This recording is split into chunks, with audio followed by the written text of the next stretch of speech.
était entrée dans l'histoire en devenant la première femme à occuper le poste de secrétaire d'État. Madeleine Albright est décédée mercredi des suites d'un cancer à l'âge de 84 ans, a annoncé sa famille dans un communiqué, saluant « une défenseur infatigable de la démocratie et des droits humains ». L'accès à ce contenu a été bloqué afin de respecter votre choix de consentement en cliquant sur « J'accepte ». Vous acceptez le dépôt de cookies par des services externes et aurez ainsi accès au contenu tiers. J'accepte. Vous pouvez aussi modifier vos choix à tout moment via « Choix de consentement ». Plus d'informations sur la page politique de gestion des cookies. Le porte-parole de la diplomatie américaine Ned Price a qualifié sa mort de « dévastatrice ». C'était une pionnière, a-t-il salué. En tant que première femme secrétaire d'État, elle a littéralement ouvert la voie à une grande partie de notre profession. L'exil face à Hitler. Madeleine Albright naît le 15 mai 1937 à Prague dans une famille juive. Fille d'un diplomate, elle connaît l'exil à Londres après l'occupation de la Tchécoslovaquie par Hitler en 1938.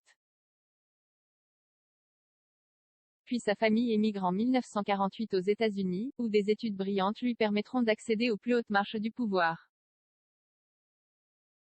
Elle occupe d'abord le poste d'ambassadrice des États-Unis auprès de l'ONU, 1993 à 1980.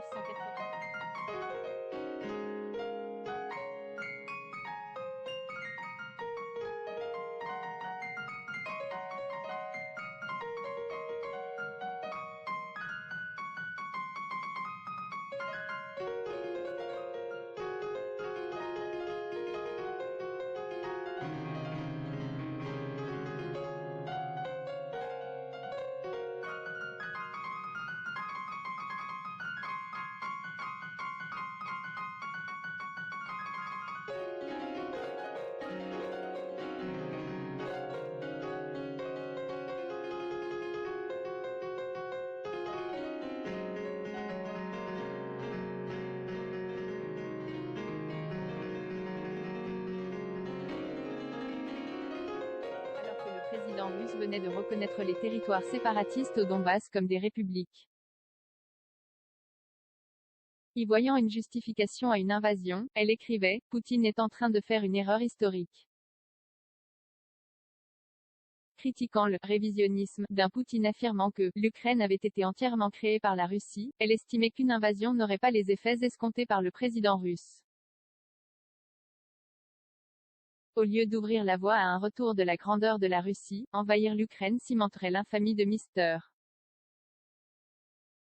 Poutine, laissant son pays paralysé économiquement, et stratégiquement vulnérable face à une alliance occidentale plus unie.